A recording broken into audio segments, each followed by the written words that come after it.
Hi friends, welcome to info PSC MEM channel.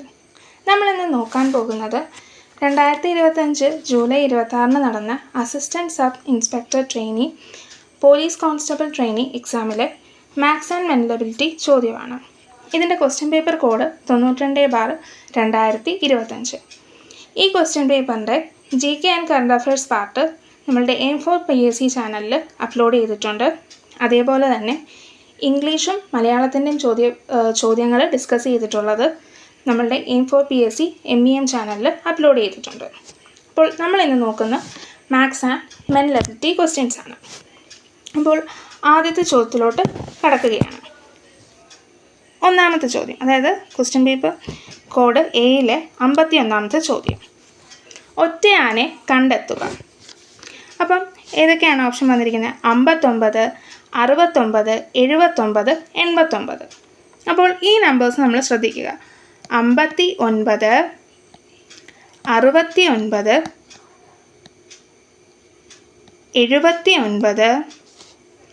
89. നമുക്ക് 4 ഓപ്ഷൻസാണ് തന്നിരിക്കുന്നത്. അതിൽ 59, 79, 89 ഈ 3 നമ്പേഴ്സിൻ്റെ പ്രത്യേകത എന്താണ്? ഇവയെല്ലാം പ്രൈം നമ്പേഴ്സാണ്. ഈ 69 ഒരു കോമ്പോസിറ്റ് നമ്പറാണ്. പ്രൈം നമ്പർ എന്ന് പറയുമ്പോൾ നമുക്കറിയാം ആ നമ്പറും 1 മാത്രമേ ഉള്ളതിന് ഫാക്ടേഴ്സായിട്ട് വരുന്നത്. കോമ്പോസിറ്റ് നമ്പർ പറയുമ്പോൾ മറ്റുള്ള നമ്പേഴ്സും ഫാക്ടേഴ്സായിട്ട് വരും. ഇവിടെ 69ൻ്റെ ഫാക്ടേഴ്സ് എന്തൊക്കെയാണ്? 1, 3, 23, 69. എന്നാൽ 59ൻ്റെ ഫാക്ടേഴ്സ് ഏതൊക്കെയാണ്? 1ഉം 59ഉം മാത്രമാണ്. 79നോ? 1ഉം 79ഉം മാത്രം. 89നും അതേപോലെ തന്നെ 1ഉം 89ഉം മാത്രമാണ്. അപ്പോൾ ഇവിടുത്തെ ഓഡ് വൺ ഔട്ട് അല്ലെങ്കിൽ ഒറ്റയാൻ എന്ന് പറയുന്നത് 69. അതായത് ഓപ്ഷൻ ബി ആണ് ഇവിടുത്തെ ആൻസറായി വരുന്നത്.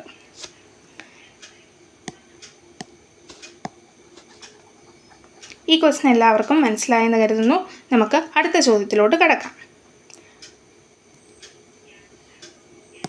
രണ്ടാമത്തെ ചോദ്യം, 11 മുതൽ 49 വരെയുള്ള ഒറ്റ സംഖ്യകളുടെ തുക എത്രയാണ്? അതായത് 11 മുതൽ 49 വരെയുള്ള ഒറ്റ സംഖ്യകളുടെ തുക. 11 മുതൽ 49 വരെ ഇതൊരു AP ആണല്ലോ. 11, 13, 15, 17 അങ്ങനെ 49 വരെ. അതായത് ഇതൊരു അരിത്തമെറ്റിക് പ്രോഗ്രഷനാണ്. കോമൺ ഡിഫറൻസ് വരുന്നത്, അതായത് D വരുന്നത് 2 ആണ്. 2 വീതം കൂടിക്കൂടി പോവുകയാണ്. ഇവിടെ ഒറ്റ സംഖ്യകളുടെ തുകയാണ് കാണാൻ തന്നിരിക്കുന്നത്. അപ്പോൾ ഇവിടെ ഈ സംഖ്യകളുടെ ഇടയ്ക്കുള്ള നമ്പേഴ്സ് എത്രയുണ്ടെന്ന് നമുക്കറിയത്തില്ല. അപ്പോൾ ഒന്നെങ്കിൽ നമ്മളത് ആദ്യം കണ്ടുപിടിക്കണം. നമുക്ക് ഒന്നാമത്തെ സംഖ്യ അറിയാം അല്ലേ? 11. ലാസ്റ്റ് സംഖ്യ, അതായത് ഒരു അരിത്തമെറ്റിക് പ്രോഗ്രഷനിലെ ലാസ്റ്റ് സംഖ്യ എന്ന് പറയുന്നത് നമ്മൾ AN എന്നാണ് കൊടുക്കുന്നത്. അത് 49 ആണെന്നും നമുക്ക് തന്നിട്ടുണ്ട്. അപ്പോൾ നമ്മൾ യൂസ് ചെയ്യേണ്ട ഇക്വേഷനാണ് AN = A + n - 1 × D എന്ന ഇക്വേഷനാണ് നമ്മളിവിടെ യൂസ് ചെയ്യേണ്ടത്. ഇതിൽ നിന്നും ഈ ഇക്വേഷൻ ഉപയോഗിച്ച് നമുക്ക് എത്ര ടേംസ് ഉണ്ടെന്ന് കണ്ടുപിടിക്കാം. അപ്പോൾ ANൻ്റെ സ്ഥാനത്ത് ഞാൻ 49 = 11 + n - 1 × 2. D എന്ന് പറയുന്ന കോമൺ ഡിഫറൻസ് ഇവിടെ 2 ആണ്. ഇനി അടുത്ത സ്റ്റെപ്പിൽ 49 - 11 = n - 1 × 2. 49ൽ നിന്നും 11 കുറയ്ക്കുമ്പോൾ നമുക്ക് 38 എന്നാണ് ലഭിക്കുന്നത്. 38 = n - 1 × 2. അടുത്ത സ്റ്റെപ്പിൽ 38ൻ്റെ പകുതി കണ്ടെത്തണം. 38/2 = n - 1. അപ്പോൾ നമുക്ക് 19 എന്നാണ് ലഭിക്കുന്നത്. = n - 1. എന്നിൻ്റെ വാല്യൂ എത്രയായിരിക്കും? 19 + 1 = 20.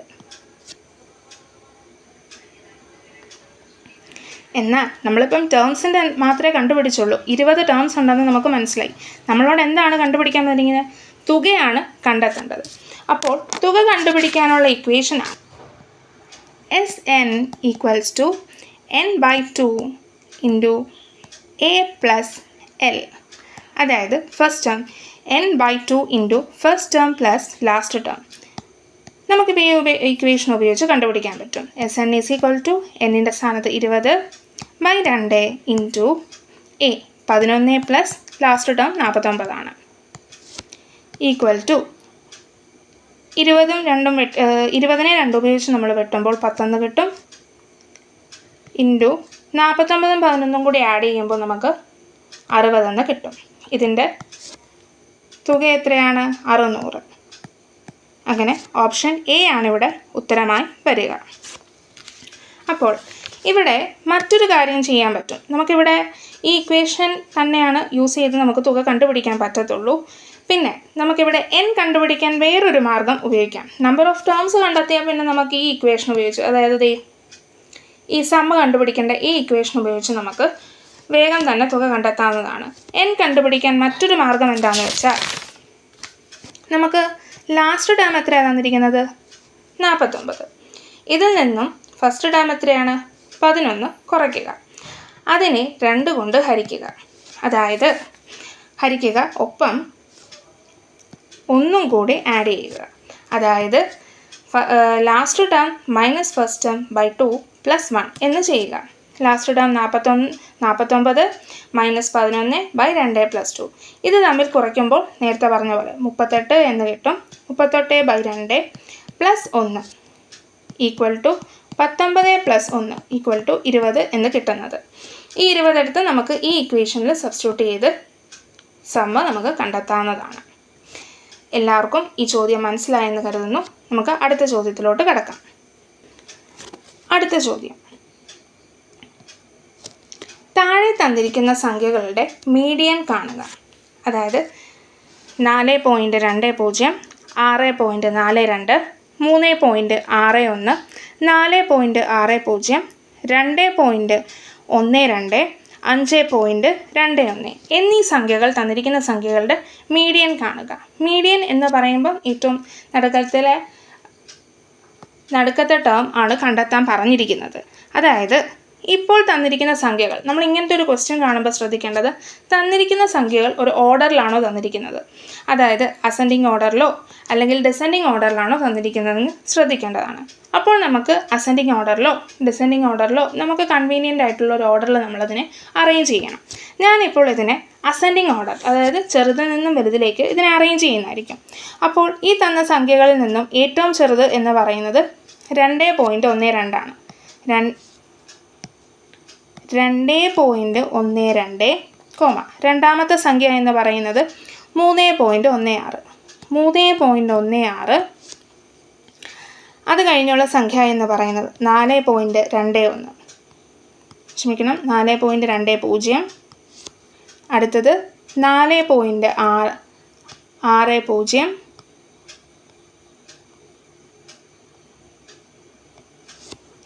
അടുത്തത് 5.21. ലാസ്റ്റ് 6.42. ഇവിടെ എത്ര സംഖ്യകളാണുള്ളത്? 1, 2, 3, 4, 5, 6 സംഖ്യകളുണ്ട്. അപ്പോൾ നമുക്ക് കറക്റ്റായിട്ടുള്ളൊരു മിഡിൽ ടേം കണ്ടുപിടിക്കാൻ പാടാം. അപ്പോൾ ഇതിലെ 6ൻ്റെ പകുതി എത്രയാണ്? 3. മൂന്നാമത്തെയും അതേപോലെ 4ാമത്തെയും സംഖ്യകൾ എടുക്കുക. ഇതിൻ്റെ ആവറേജ് കണ്ടെത്തുക. അങ്ങനെയാണ് നമുക്ക് മീഡിയൻ കണ്ടെത്താൻ പറ്റുന്നത്. അപ്പം ഈവൻ നമ്പർ ഓഫ് നമ്പേഴ്സാണ് തന്നിരിക്കുന്നതെങ്കിൽ, അതായത് ഇരട്ട സംഖ്യ വരുന്ന അത്ര അക്കങ്ങളാണ് നമുക്ക് തന്നിരിക്കുന്നതെങ്കിൽ, അല്ലെങ്കിൽ അത്രയും നമ്പേഴ്സാണ് നമുക്ക് തന്നിരിക്കുന്നതെങ്കിൽ, നമ്മൾ ഇതിൻ്റെ ആ ഇരട്ട സംഖ്യകൾ ഏതാണോ അതിൻ്റെ പകുതി എടുക്കുക. അതിൻ്റെ തൊട്ട് മിഡിൽ ആയിട്ട് വരുന്ന 2 നമ്പേഴ്സ്, അതായത് ഇപ്പം 6 ആയതുകൊണ്ട് ഇതിൻ്റെ 3rd ഉം 4th പൊസിഷനിൽ വരുന്ന നമ്പേഴ്സ്. ഇനിയിപ്പം 10 ആയിരുന്നെങ്കിൽ 5th ഉം 6th ഉം വരുന്ന നമ്പേഴ്സ് വേണം എടുക്കാൻ. 10 നമ്പേഴ്സ് ഉണ്ടായിരുന്നെങ്കിൽ 5ാമത്തെയും 6ാമത്തെയും പൊസിഷനിലുള്ള. അപ്പോൾ ഇവിടുത്തെ കേസിൽ ഞാൻ 3ാമത്തെ പൊസിഷനിൽ വരുന്ന 4.2നെയും 20നെയും പ്ലസ് 4ാമത്തെ പൊസിഷനിൽ വരുന്ന 4.60യും എടുക്കുക. ഇവയുടെ ആവറേജ് കണ്ടെത്തുക. അപ്പോൾ ഇത് രണ്ടും ആഡ് ചെയ്തിട്ട് അതിനെ 2 വെച്ച് ഹരിക്കുക. ഇവ രണ്ടും കൂടി ആഡ് ചെയ്യുമ്പോൾ എനിക്ക് 8.8 എന്ന് കിട്ടും. 8.80. അതിനെ ഞാൻ 2 വെച്ച് ഹരിക്കുമ്പോൾ എനിക്ക് 4.40 എന്നാണ് കിട്ടുന്നത്. അതായത് നമ്മുടെ ഉത്തരം ഏതാണ്? Option D, 4.40. എല്ലാവർക്കും ഈ ചോദ്യം മനസ്സിലായെന്ന് കരുതുന്നു. അടുത്ത ചോദ്യം നമുക്ക് നോക്കാം. 54ാമത്തെ ചോദ്യം.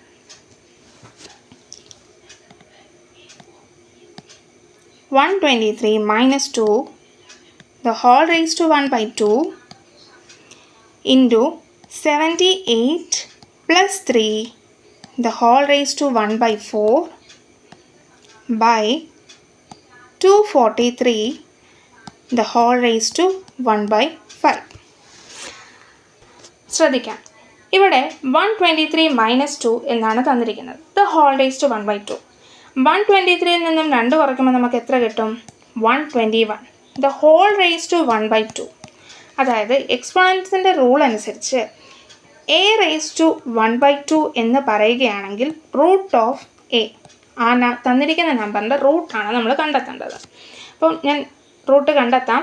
അപ്പോൾ അടുത്ത ടേമും കൂടി ചെയ്യാം. അതേപോലെ തന്നെ 78 + 3 ഇത് രണ്ടും കൂടെ ആഡ് ചെയ്യുമ്പം 81 എന്നാണ് ലഭിക്കുന്നത്. 81 raise to 1/4 by 243 raise to 1/5. ഇനി ഏത് നമ്പറും റേസ് ടു 1/4 വരികയാണെങ്കിൽ, അതായത് എ എന്ന് പറയുന്നത് എ റേസ് ടു 1/4 എന്ന് പറയുമ്പോൾ അതിൻ്റെ ഏതാ 4 തവണ ഇൻറ്റു ചെയ്യുമ്പോൾ നമുക്ക് ഈ നമ്പർ കിട്ടുന്നത്, എ എന്ന് പറയുന്ന നമ്പർ കിട്ടുന്നത്. അതായത് 81നെ ഏതോ ഒരു നമ്പർ കൊണ്ട് നമ്മൾ 4 തവണ, ആ നമ്പർ 4 തവണ ഇൻറ്റു ചെയ്യുമ്പോൾ 81 കിട്ടും. അതാണ് നമ്മൾ കണ്ടെത്തേണ്ടത്. അതേപോലെ 243 എന്ന് പറയുന്ന നമ്പർ കിട്ടാനായിട്ട് ഒരു നമ്പർ 5 തവണ ആ നമ്പർ വെച്ച് തന്നെ നമ്മൾ ചെയ്യുന്നുണ്ട്. അതേതാണെന്ന് കണ്ടെത്തണം. നമുക്കൊരു കാര്യം അറിയാം, 121 എന്ന് പറയുന്നത് 11ൻ്റെ സ്ക്വയറാണ്. അപ്പോൾ 121 റേസ് ടു 1/2 എന്ന് പറയുമ്പോൾ ഇവിടെ 11 വരുന്നത്. ഈ 81 എന്ന് പറയുന്ന നമ്പർ 3 × 3 × 3 × 3 ചെയ്താൽ നമുക്ക് കിട്ടും. അപ്പോൾ ഇവിടെ 81 റേസ് ടു 1/2 എന്ന് പറയുമ്പോൾ ഇവിടുത്തെ ഉത്തരം 3 ആണ്. ബൈ 243 എന്ന് പറയുന്ന സംഖ്യ നമ്മൾ 3 × 3 × 3 × 3 × 3. 3 × 3 9, 9 × 3 27, 27 × 3 81, 81 × 3 243. അപ്പോൾ ഇവിടുത്തത് 3 ആണ്. ഇത് നമ്മൾ സോൾവ് ചെയ്യുമ്പോൾ 3യും 3യും വെട്ടിപ്പോകുന്നു, 11. Answer is option B, 11. അപ്പോൾ എല്ലാവർക്കും ഈ ചോദ്യം മനസ്സിലായെന്ന് കരുതുന്നു. നമുക്ക് അടുത്ത ചോദ്യത്തിലോട്ട് കിടക്കാം. ഈ ക്വസ്റ്റ്യൻ പേപ്പറിലെ മറ്റു ചോദ്യങ്ങൾ നമ്മുടെ A4PSC ചാനലിലും അതേപോലെ തന്നെ A4PSCയുടെ MEM ചാനലും അപ്ലോഡ് ചെയ്തിട്ടുണ്ട്. ഈ ക്വസ്റ്റ്യൻ പേപ്പറിൻ്റെ ലിങ്ക് ഇതിൽ അവൈലബിൾ ആയിരിക്കും. അപ്പോൾ നമുക്ക് ചെക്ക് ചെയ്യാവുന്നതാണ്. ഈ ക്വസ്റ്റ്യൻ പേപ്പർ കോഡ് വെച്ച് നമുക്ക് ചെയ്ത് നോക്കാവുന്നതാണ്. ഡീറ്റെയിൽഡ് ആയിട്ടുള്ള ഡിസ്ക്രിപ്ഷൻ ആയിരിക്കും നമുക്ക് കൊടുത്തിരിക്കുന്നത്. അപ്പോൾ നിങ്ങൾക്കിത് കേട്ട് നിങ്ങൾക്ക് നോട്ട് പ്രിപ്പയർ ചെയ്യാവുന്നതാണ്. അപ്പോൾ നമുക്ക് അടുത്ത ക്വസ്റ്റ്യനിലോട്ട് കിടക്കാം. 55ാമത്തെ ചോദ്യം.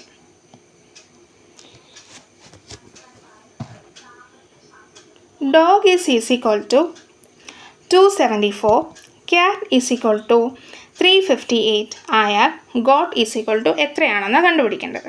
അതായത് ഡോഗ് എന്ന് പറയുന്ന DOG എന്ന് പറഞ്ഞവർ കൊടുത്തിരിക്കുന്നത് 274. അതായത് ഇങ്ങനെയാണ് നൽകിയിരിക്കുന്നത്. അതായത് D എന്ന് പറയുന്ന ആൽഫബറ്റിന് 2 എന്ന വാല്യൂവും O എന്ന് പറയുന്ന ആൽഫബറ്റിന് 7 എന്ന വാല്യൂവും G എന്ന് പറയുന്ന ആൽഫബറ്റിന് 4 എന്ന വാല്യൂവാണ് നൽകിയിരിക്കുന്നത്. അപ്പോൾ ക്യാറ്റ് എന്ന് പറഞ്ഞ CAT എന്ന് പറയുന്ന ആൽഫബറ്റിന് ഈ ഒരു വേർഡിന് 358 എന്നാണ് വാല്യൂ കൊടുത്തിരിക്കുന്നത്. അതായത് C എന്ന് പറയുന്ന ആൽഫബറ്റിന് 3 എന്ന വാല്യൂ, Aക്ക് 5 എന്ന വാല്യൂ, ആൻഡ് T എന്ന് പറയുന്ന ആൽഫബറ്റിന് 8 എന്ന വാല്യൂ. അപ്പോൾ ഗോട്ട് എങ്ങനെയാണ് എഴുതുക എന്നാണ് നമ്മളോട് ചോദിച്ചിരിക്കുന്നത്. അപ്പോൾ ഈ മേളിൽ തന്നിരിക്കുന്ന ഈ ഒരു കാര്യത്തിൽ നിന്നും അല്ലെങ്കിൽ ഈ ഒരു ക്ലൂ വെച്ച് നമുക്ക് താഴെയുള്ള ഉത്തരം കണ്ടുപിടിക്കാൻ പറ്റും. അതായത് ജിക്ക് ഇവിടെ വാല്യൂ എത്രയാണ്? 4. അപ്പോൾ ഇവിടെയും 4 ആയിരിക്കും വരുന്നത്. ഒയുടെ വാല്യൂ ഏതാണ്? 7. എയുടെ വാല്യൂവോ 5 ആൻഡ് ടിയുടെ വാല്യൂവോ 8. അപ്പോൾ 4758. ഓപ്ഷൻ നമ്പർ ഡി ആണ് നമ്മുടെ ഉത്തരം വരുന്നത്. ഇങ്ങനെയുള്ള ചോദ്യങ്ങൾ നമുക്ക് പെട്ടെന്ന് മാർക്ക് സ്കോർ ചെയ്യാൻ പറ്റുന്ന ചോദ്യങ്ങളാണ്. നമ്മൾ പരമാവധി ഇത് ചെയ്യണം. ശ്രദ്ധിച്ച് ചെയ്താൽ മതി, നമുക്ക് ഉറപ്പായിട്ടും ആ മാർക്ക് ലഭിക്കുന്നതായിരിക്കും. എല്ലാവർക്കും ഈ ചോദ്യം മനസ്സിലായെന്ന് കരുതുന്നു. നമുക്ക് അടുത്ത ചോദ്യത്തിലോട്ട് കിടക്കാവുന്നതാണ്. 56ാമത്തെ ചോദ്യം. 22 1/6 plus 7 1/6 minus 3 1/6. അതായത് 22 1/6 plus 7 1/6 minus 3 1/6. ഈ തന്നിരിക്കുന്ന എല്ലാം മിക്സഡ് ഫ്രാക്ഷനാണ്. അപ്പോൾ സ്വാഭാവികമായിട്ടും നമ്മൾ ചെയ്യാൻ പോകുന്നതന്നെ ഈ മിക്സഡ് ഫ്രാക്ഷനെ എല്ലാം ഇംപ്രോപ്പർ ഫ്രാക്ഷൻ ആക്കിയിട്ട് നമ്മളതിനെ ആഡ് ചെയ്യുക, അല്ലെങ്കിൽ തന്നിരിക്കുന്ന ഓപ്പറേഷൻ നമ്മൾ ചെയ്യുന്നതായിരിക്കും. പക്ഷേ അപ്പോൾ നമ്മൾ അങ്ങനെ ചെയ്യാൻ പോവുകയാണെങ്കിൽ നമ്മുടെ സമയം മൊത്തം നഷ്ടമാകുന്നതാണ്. എന്നാൽ ഇവിടെ വേറൊരു എളുപ്പ വഴിയുണ്ട്. അതായത് ഇവിടെ എല്ലാം കോമൺ ആയിട്ടുള്ള നമ്പർ ആരാണ്? ഈ ഒരു ഫ്രാക്ഷൻ 1/6 എന്ന് പറയുന്നത് കോമൺ ആണ്. ഞാൻ അതിനെ ഇവിടെ പുറത്തെടുക്കുകയാണ്. 1/6 പുറത്തെടുക്കുന്നു. അപ്പോൾ ഇനി ആരാണ് മിച്ചമായിട്ടുള്ളത്? 22 പ്ലസ് 7 മൈനസ് 3. അപ്പോൾ ഈ ബ്രാക്കറ്റിനകത്തുള്ള കാര്യം നമുക്ക് ആദ്യം സോൾവ് ചെയ്യാം.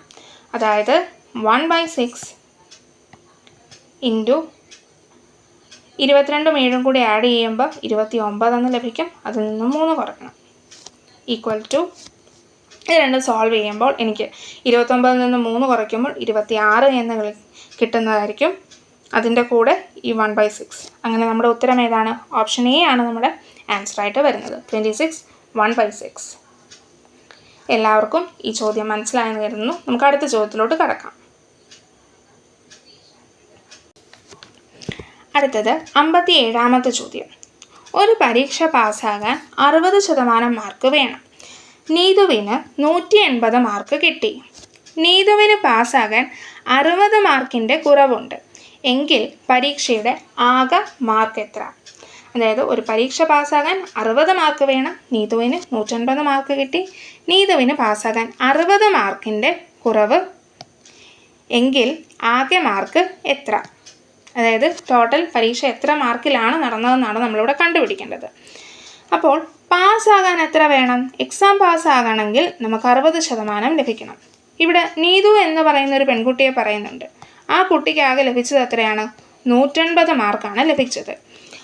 നീതുവിന് പാസ്സാകാൻ 60 മാർക്കിൻ്റെ കുറവുണ്ട്. അതായത് 60 മാർക്കും കൂടെ ഉണ്ടായിരുന്നെങ്കിൽ ആ കുട്ടി എക്സാം പാസ്സായേനെ. 60 മാർക്കും കൂടെ എന്ന് പറയുമ്പം 180ൻ്റെ കൂടെ 60 ആഡ് ചെയ്യുമ്പോൾ 240 മാർക്ക് ഉണ്ടായിരുന്നെങ്കിൽ ആ കുട്ടി എക്സാം പാസ്സായേനെ.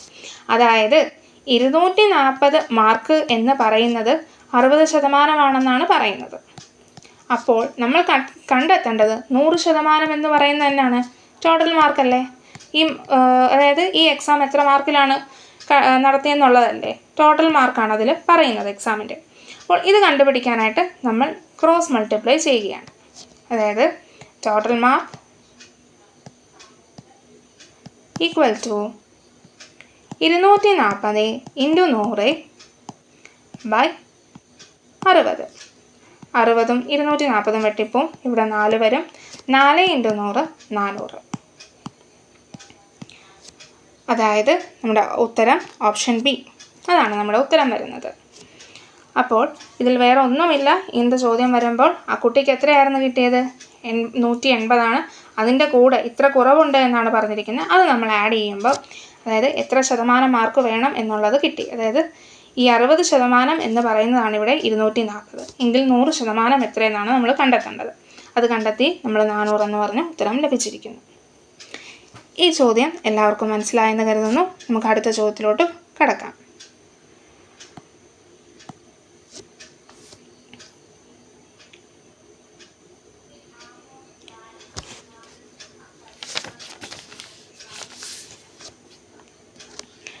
അമ്പത്തിയെട്ടാമത്തെ ചോദ്യം. ഒരു ക്ലോക്കിൻ്റെ മിനിറ്റ് സൂചിക്ക് 4 സെൻറ്റിമീറ്റർ നീളമുണ്ട്. ക്ലോക്കിലെ സമയം 2 മണി 10 മിനിറ്റിൽ നിന്നും 2 മണി 25 മിനിറ്റിലേക്ക് മാറിയാൽ മിനിറ്റ് സൂചിയുടെ അഗ്രം സഞ്ചരിച്ച ദൂരം എത്ര? അതായത് ടൈം 2:10 ആയിരുന്നു ആദ്യ സമയം. അതിൽ നിന്നും 2:25 ആയപ്പോൾ ഒരു ക്ലോക്കിലെ മിനിറ്റ് സൂചി സഞ്ചരിച്ച്, അതായത് 4 സെൻറ്റിമീറ്റർ നീളമുള്ള മിനിറ്റ് സൂചി എത്ര ദൂരം സഞ്ചരിച്ചു എന്നാണ് നമ്മളിവിടെ കണ്ടെത്തേണ്ടത്. അപ്പോൾ നമ്മുടെ മനസ്സിലോട്ട് ആദ്യം കയറി വരുന്ന ഒരു മെത്തേഡ് ഞാൻ പറയാം. ഒരു ക്ലോക്ക് നമുക്കറിയാം, ഇത് 12, 1, 2, 3, 4, 5, 6 ഇത്രയും വരെയുള്ള ഭാഗം ഞാൻ എടുക്കുവാണ്. അതിൽ ഇത് 5 minute, 10 minute, 15 minute, 20 minute, 25 minute, 30 minute. നമുക്കറിയാം, ഇങ്ങനെ നമ്മളിതിനെ ചെയ്യുമ്പോൾ, അതായത് 12-ൽ നിന്ന് 3-ലോട്ട് കൊടുക്കുമ്പം ഇവിടെ ഒരു 90 ഡിഗ്രി ആണല്ലോ ഫോം ചെയ്യുന്നത്. അതേപോലെ തന്നെ ഈ 2-ൽ നിന്നും ഞാൻ ഈ 5-ലോട്ട് കൊടുക്കുമ്പോൾ ഇവിടെ ഒരു 90 ഡിഗ്രി തന്നെയാണ് ഫോം ചെയ്യുന്നത്. അതായത് ഒരു സർക്കിൾ, ക്ലോക്ക് സർക്കിളിലല്ലേ നമ്മൾ പറയുന്നത്. അപ്പോൾ സർക്കിളിൻ്റെ സർക്കംഫറൻസ് അല്ലെങ്കിൽ നമ്മൾ സർക്കിളിൻ്റെ പെരിമീറ്റർ എന്ന് പറഞ്ഞാൽ ചുറ്റളവ് എത്രയാണ്, അതിൻ്റെ ഇക്വേഷനാണ് 2πr എന്ന് പറയുന്നത്. അപ്പോൾ ഈ ഒരു സർക്കിളിനെ 4ആയിട്ട് ഭാഗിക്കുമ്പോൾ 90 ഡിഗ്രി എന്ന് പറയുമ്പോൾ 4ആയിട്ട് ഭാഗിക്കുകയാണല്ലോ. അതായത് ഈ ഒരു പെരിമീറ്ററിൻ്റെ ഈ കിട്ടിയിരിക്കുന്ന സർക്കംഫറൻസിനെ 4 വെച്ച് ഡിവൈഡ് ചെയ്യുവാണെങ്കിൽ നമുക്ക് ഈ ഒരു ക്ലോക്ക്, ഈ ഒരു മിനിറ്റ് സൂചി സഞ്ചരിച്ച ദൂരം നമുക്ക് കണ്ടെത്താവുന്നതാണ്. അതായത് 10 മിനിറ്റിൽ നിന്നും 25 മിനിറ്റിലോട്ട് നീങ്ങിയപ്പോൾ മിനിറ്റ് സൂചി എത്ര ദൂരം സഞ്ചരിച്ചു എന്ന് കണ്ടെത്താവുന്നതാണ്. അപ്പോൾ ഇവിടെ ഒരു ട്രിക്കിൽ അല്ലെങ്കിൽ ഈ ഇക്വേഷൻ ഉപയോഗിക്കുകയാണെങ്കിൽ നമുക്ക് കിട്ടുന്നത് 2πr = 4. 2 ഇൻറ്റു പൈയുടെ വാല്യൂ 22/7 ഇൻറ്റു 6 തന്നിരിക്കുന്നത് നമുക്ക് 4 സെൻറ്റിമീറ്ററാണ്. 6 എന്ന് പറഞ്ഞാൽ റേഡിയസ്, നമുക്ക് ആരം തന്നിരിക്കുന്നത് 4 സെൻറ്റിമീറ്ററാണ്. ബൈ 4 ഇത് സോൾവ് ചെയ്യുമ്പോൾ 44/7 = 6.28 സെൻറ്റിമീറ്ററാണ് വരിക. അതായത് നമ്മുടെ ഉത്തരം ഓപ്ഷൻ ഡി ആണ്. എന്നാൽ എല്ലായ്പ്പോഴും നമുക്കിത് ചിന്തിച്ച് എത്തണമെന്നില്ല. അപ്പോൾ ഇവിടെ നമുക്ക് മറ്റൊരു ഇക്വേഷൻ ഉപയോഗിക്കാവുന്നതാണ്. അതായത് ഇതാണ് ആ ഇക്വേഷൻ. ഡിസ്റ്റൻസ് ട്രാവൽഡ്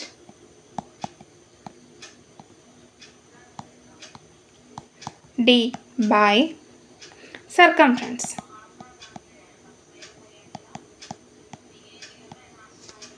c എന്നെടുക്കാം equal to time elapsed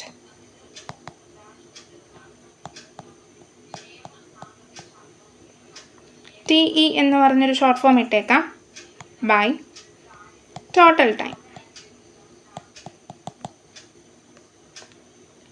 T എന്ന് പറഞ്ഞ് ഷോർട്ട് ഫോമിൽ എടുക്കാം. അപ്പോൾ ഓർത്തിരിക്കാൻ D/C = TE/TT. അതായത് distance travel by circumference is equal to time elapsed by total time taken. ഇവിടെ ഡിസ്റ്റൻസ് അല്ലേ നമ്മളോട് കണ്ടുപിടിക്കാൻ പറഞ്ഞിരിക്കുന്നത്. Distance is equal to D. Circumference എത്രയാണ്?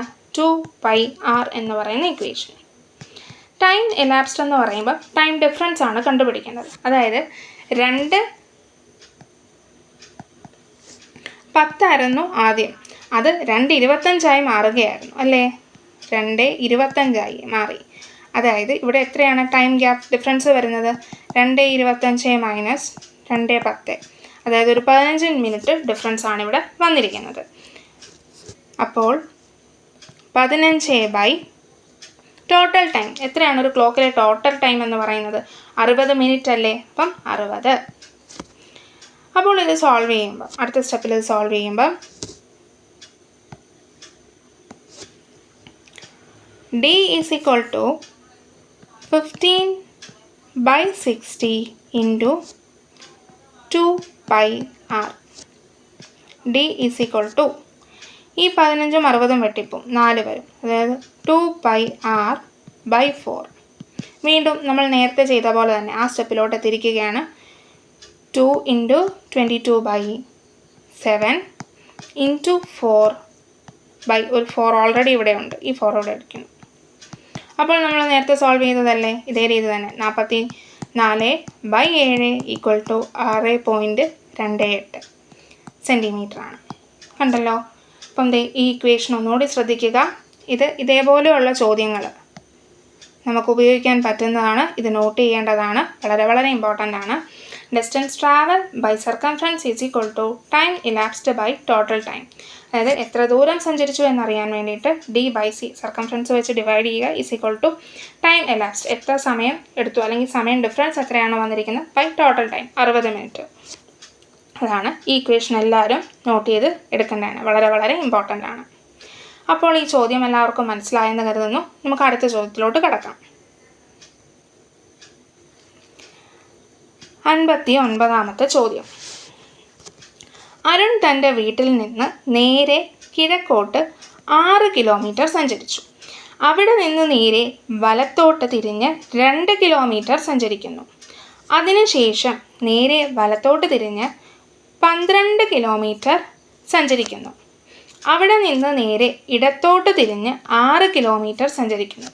എങ്കിൽ തൻ്റെ വീട്ടിൽ നിന്നും എത്ര കിലോമീറ്റർ അകലെയാണ് അരുൺ ഇപ്പോൾ നിൽക്കുന്നത്?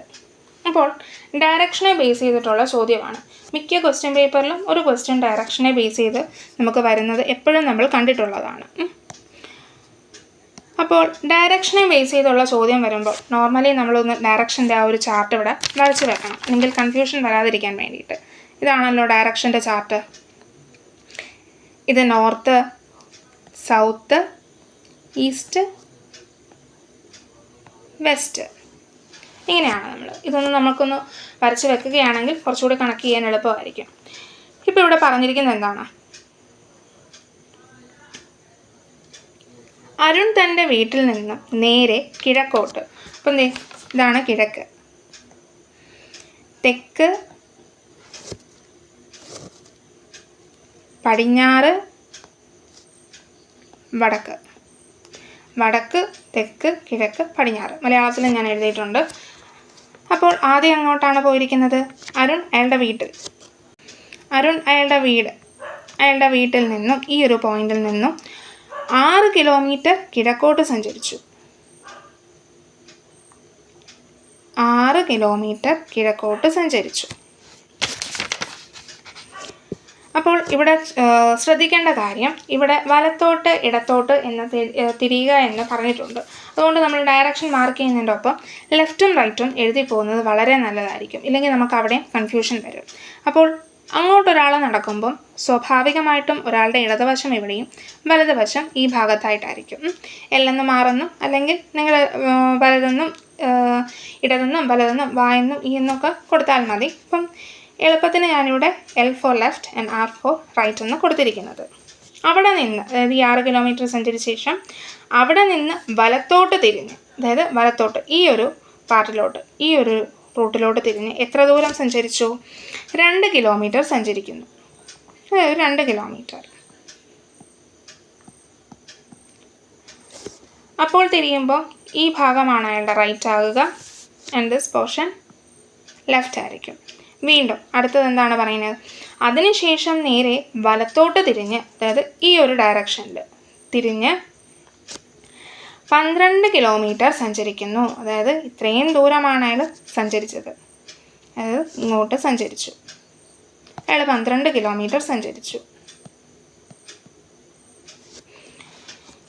ഇനി ഈ ഒരു പോയിന്റിൽ വെച്ച് അപ്പോഴും ഇവിടെ എത്രയാണ്? ഇവിടെ റൈറ്റ് ആൻഡ് ഇവിടെയാണ് ഇടത് ഭാഗമായിട്ട്.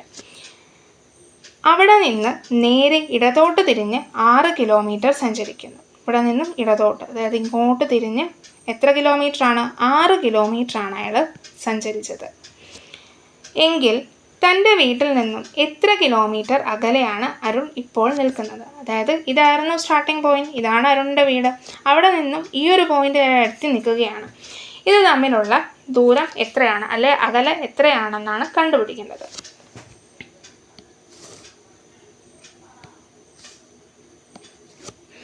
അതായത് ഈ ഒരു അകലമാണ് കണ്ടെത്തേണ്ടത്. നമുക്ക് നോക്കുമ്പോൾ ഒരു ചെരിവാണ് ഇവിടെ കാണാൻ പറ്റുന്നത്. നമുക്ക് ഇതൊരു ട്രയാങ്കിൾ പോർഷനായിട്ട് എടുക്കാൻ പറ്റത്തില്ല. ഇങ്ങനെ വരച്ച് കഴിയുമ്പോൾ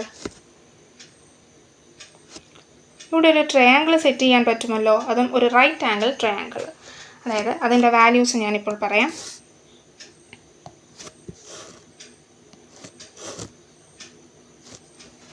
ഇത്രയും പോർഷൻ എത്രയായിരിക്കും? ഇവിടെ ഒരു 2 കിലോമീറ്റർ സഞ്ചരിച്ചു. അപ്പോൾ പിന്നെ 6 കിലോമീറ്റർ സഞ്ചരിച്ചു. അതായത് 2 കിലോമീറ്റർ ഇവിടെയും ഇവിടെ ഒരു 6 കിലോമീറ്റർ. ഇത് ടോട്ടൽ ആഡ് ചെയ്യുമ്പോൾ ഈ ഒരു ഹൈറ്റ് അല്ലെങ്കിൽ ഈ ഒരു ട്രയാങ്കിളിൻ്റെ ഈ ഒരു പോർഷൻ എന്ന് പറയുന്നത് ടോട്ടൽ 8 കിലോമീറ്ററാണ് വരുന്നത്. ഇനി ഈ ബേസ് പോർഷൻ അല്ലെങ്കിൽ ബോട്ടം പോർഷൻ എത്രയായിരിക്കും? ഇത് ടോട്ടൽ ഈ ഒരു പോയിൻ്റ്, ഈ പോയിൻ്റ് മുതൽ ഈ പോയിൻ്റ് വരെ, ഈ പോയിൻ്റ് മുതൽ ഈ പോയിൻ്റ് വരെ ഉള്ളത് നമ്മൾ നേരത്തെ 12 കിലോമീറ്റർ എന്നാണ് പറയുന്നത്. അതിൻ്റെ തൊട്ടും മേളിലുള്ള ഇദ്ദേഹം അരുൺ എന്ന് പറയുന്ന ആൾ സ്റ്റാർട്ട് ചെയ്തിട്ട് 6 കിലോമീറ്ററാണ് സഞ്ചരിച്ചത്. അതായത് ഇവിടെയും 6 ഇവിടെയും 6, അതേ അളവ് തന്നെയാണല്ലോ ഇവിടെയും വരുന്നത്. ടോട്ടൽ 12 ഉണ്ട്, ഇവിടെ ഇത്രയും കവർ ചെയ്തിരിക്കുന്ന 6 ഉണ്ട്. അപ്പോൾ 12-ൽ നിന്നും 6 കുറയ്ക്കുമ്പോൾ എത്രയാണ്? ഈ ഒരു പോർഷൻ 6 കിലോമീറ്റർ വരും. അത് തന്നെയായിരിക്കും ഇവിടെ 6 കിലോമീറ്റർ വരും. ഈ ഒരു ട്രയാങ്കിളിനെ ഞാനിവിടെ എടുത്ത് വരയ്ക്കുകയാണ്.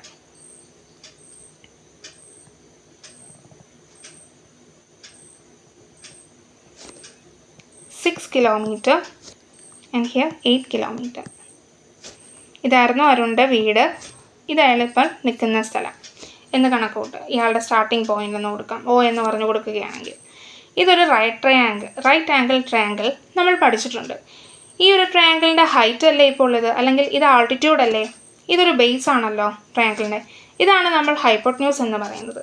നമ്മൾ പൈതഗോറസ് തിയറം അനുസരിച്ച് പറഞ്ഞിട്ടുണ്ട്, base square plus altitude square is equal to hypotenuse square, അല്ലെങ്കിൽ hypotenuse is equal to root of base square plus altitude square അല്ലേ? അപ്പോൾ ഇവിടെ ബേസ് എത്രയാണ്? 6 കിലോമീറ്റർ. അതായത് റൂട്ട് ഓഫ് ഹൈപ്പോട്ന്യൂസ് കണ്ടുപിടിക്കാനായിട്ട് root of 6 square plus altitude 8 square is equal to root of 6 square എന്ന് പറഞ്ഞാൽ 36 plus 8 square എന്ന് പറഞ്ഞാൽ 64. ഹൈപ്പോട്ന്യൂസ് ഈസ് ഈക്വൽ ടു ഇവ തമ്മിൽ ആഡ് ചെയ്യുമ്പോൾ റൂട്ട് 100 എന്ന് കിട്ടും. അതായത് 10. റൂട്ട് ഓഫ് 100ൻ്റെ റൂട്ട് എന്ന് പറയുന്നത് 10 ആണ്. 10 കിലോമീറ്റർ ആണ് നമ്മുടെ ഉത്തരമായിട്ട് വരുന്നത്. ഓപ്ഷൻ എ ആണ് നമ്മുടെ ഉത്തരമായിട്ട് വരുന്നത്. അപ്പോൾ ഈ ചോദ്യം ഒന്നുകൂടി ശ്രദ്ധിക്കേണ്ടതാണ്. അതായത് നമുക്ക് ഡയറക്ഷൻ വൈസ് ആയിട്ടുള്ള ചോദ്യങ്ങൾ വരുമ്പോൾ നമ്മൾ ഈ ഒരു സൈഡിൽ തന്നെ നമ്മൾ ഈ ഒരു ഡയറക്ഷൻ്റെ മാപ്പ് വരച്ച് വെക്കുന്നത് വളരെ നല്ലതായിരിക്കും. ഇങ്ങനെയൊരു മാപ്പ് വരച്ച് വെച്ചാൽ നമ്മുടെ കൺഫ്യൂഷനൊക്കെ മാറുന്നതായിരിക്കും. അപ്പോൾ ആദ്യം 6 കിലോമീറ്റർ അയാൾ കിഴക്കോട്ട് സഞ്ചരിച്ചു.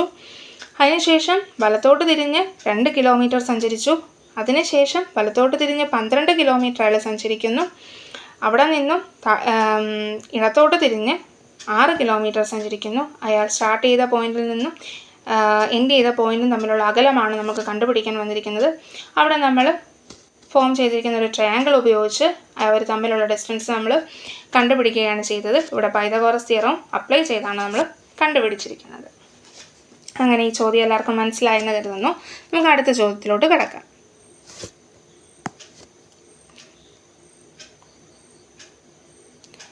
അറുപതാമത്തെ ചോദ്യം. ഇവിടെ നമുക്കൊരാളുടെ അഡ്രസ്സാണ് തന്നിരിക്കുന്നത്. Muhammad Naseem, Nasiya Manzil, PO box number 10160, Navi Mumbai. അതായത് ഇതിന് തുല്യമായത് കണ്ടെത്തുക. അതെ, ഇതേപോലെ തന്നെ എഴുതിയേക്കുന്ന നമ്മുടെ ഓപ്ഷനിൽ നിന്നും കണ്ടെത്താനായിട്ടാണ് പറയുന്നത്. നമ്മൾ നന്നായിട്ട് ശ്രദ്ധിക്കുകയാണെങ്കിൽ നമുക്ക് ഈ മാർക്ക് നഷ്ടപ്പെടാതെ നമുക്ക് സേവ് ചെയ്യാവുന്നതാണ്, ഈ മാർക്ക് നേടിയെടുക്കാൻ കഴിയുന്നതാണ്. അപ്പോൾ നമുക്ക് ഫസ്റ്റ് മുഹമ്മദ് നസീം എന്ന് പറയുന്ന വാക്ക് അല്ലെങ്കിൽ ആ പേര് ശ്രദ്ധിക്കാം. ഇവിടെ ഈ ഓരോ ഓപ്ഷനിലും നമുക്ക് മുഹമ്മദ് നസീം എന്ന് പറയുന്ന പേര് കൊടുത്തിരിക്കുന്ന ഏത് രീതിയിലാണെന്ന് നോക്കാം. അതെന്തിനാണെന്ന് വെച്ചാൽ ഓരോ ഓപ്ഷനും എടുക്കുന്നത് വെച്ചാൽ നമുക്ക് എലിമിനേറ്റ് ചെയ്ത് പോകാനായിട്ടാണ്. അല്ലെങ്കിൽ നമ്മൾ ഈ ഒരു അഡ്രസ്സ് വെച്ച് A ഓപ്ഷൻ ചെക്ക് ചെയ്ത് വന്ന് അത് കഴിഞ്ഞ് B ഓപ്ഷൻ ചെക്ക് ചെയ്ത് വരുമ്പോൾ നമ്മുടെ സമയം പോകുന്നതായിരിക്കും. അപ്പോൾ ഓരോ line by line first line അടുത്ത ഓപ്ഷൻ്റെ ഫസ്റ്റ് ലൈൻ ചെക്ക് ചെയ്ത് വരുമ്പോൾ ഒരു പക്ഷേ നമുക്ക് പല ഓപ്ഷൻസും നമുക്ക് ഡിലീറ്റ് ചെയ്യാൻ പറ്റും. ചിലപ്പോൾ നമുക്ക് പെട്ടെന്ന് തന്നെ ഉത്തരം കിട്ടുന്നതായിരിക്കും. അപ്പോൾ മുഹമ്മദ് നസീം എന്ന് പറയുന്നത് MOHAMMEDNAZEEM ആണ് ആൽഫബറ്റ് കൊടുത്തിരിക്കുന്നത്. അപ്പോൾ ഇവിടെ A എന്ന് പറയുന്ന ഓപ്ഷനിൽ MOHAMMEDNAZEEM ആണ് വരുന്നത്. സെയിം തന്നെയാണ് വന്നിരിക്കുന്നത്. അടുത്തത് നമ്മൾ B ഓപ്ഷനിലും ചെക്ക് ചെയ്യുക.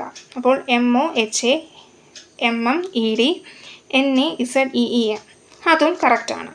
C ഓപ്ഷനിൽ MOHAMMEDNAZEEM ZEEM അതും നമുക്കില്ല. അടുത്ത ഡി ഓപ്ഷൻ ചെക്ക് ചെയ്തപ്പം MOHA MMED NAS എന്നാണ് വന്നിരിക്കുന്നത്. അപ്പോൾ ഈ ഓപ്ഷനെ നമുക്ക് എലിമിനേറ്റ് ചെയ്യാവുന്നതാണ്. ഇതല്ല നമ്മുടെ ഓപ്ഷൻ ഡി അല്ലെന്ന് നമുക്ക് മനസ്സിലായി. ഇനിയും അടുത്ത ലൈൻ നസ്രിയ മൻസിൽ എന്ന് കൊടുത്തിരിക്കുന്നത് NAZRIYA MANZIL. അപ്പോൾ നമുക്ക് ഓപ്ഷൻ എയിലെ നസ്രിയ മൻസിൽ എങ്ങനെയാണ് കൊടുത്തിരിക്കുന്നത് നോക്കാം. NAZRIYA നസ്രിയ ഓക്കെയാണ്. മൻസിൽ ചെക്ക് ചെയ്യാം. MANZIL ഇവിടെ MANSIL. അപ്പോൾ ഇത് തെറ്റാണെന്ന് മനസ്സിലായി. അപ്പോൾ നമുക്ക് എ ഓപ്ഷനെയും ഡിലീറ്റ് ചെയ്യാം. ബി ഓപ്ഷൻ ചെക്ക് ചെയ്യാം. നസ്രിയ NAZRIYA അത് കറക്റ്റാണ്. MANZIL ഇവിടെയും MANZIL ആണ് വന്നിരിക്കുന്നത്. സി ഓപ്ഷൻ ചെക്ക് ചെയ്യാം. NAZRIYA കറക്റ്റാണ്. MANZIL അതും കറക്റ്റ് തന്നെയാണ്. അപ്പോൾ നമുക്കിനിയിപ്പം ബിയും സിയും ഓപ്ഷൻ മാത്രം ചെക്ക് ചെയ്താൽ മതി. അടുത്ത് PO post office box number 10160 അതാണോ ബി ഓപ്ഷനിലെന്ന് ചെക്ക് ചെയ്യാം. അപ്പം PO box BOX NO number 10106 കണ്ടോ, ഇവിടെ തെറ്റി. 160 ആണ് വേണ്ടത്. അപ്പോൾ ബി ഓപ്ഷൻ അല്ല, സി ഓപ്ഷനാണ് റൈറ്റ് ആൻസർ. നമ്മൾ ചെക്ക് ചെയ്ത് കണ്ടെത്തിയിരിക്കുന്നു. ഇങ്ങനത്തെ ക്വസ്റ്റ്യനുകൾ വരുന്നതും നമുക്ക് പെട്ടെന്ന് തന്നെ മാർക്ക് സ്കോർ ചെയ്യാവുന്നത് ആണ്. അങ്ങനെ നമ്മളിപ്പോൾ മാത്സ് ആൻഡ് മെൻ്റലബിലിറ്റിയിലെ 10 ചോദ്യങ്ങളും കവർ ചെയ്തിരിക്കുകയാണ്. അപ്പോൾ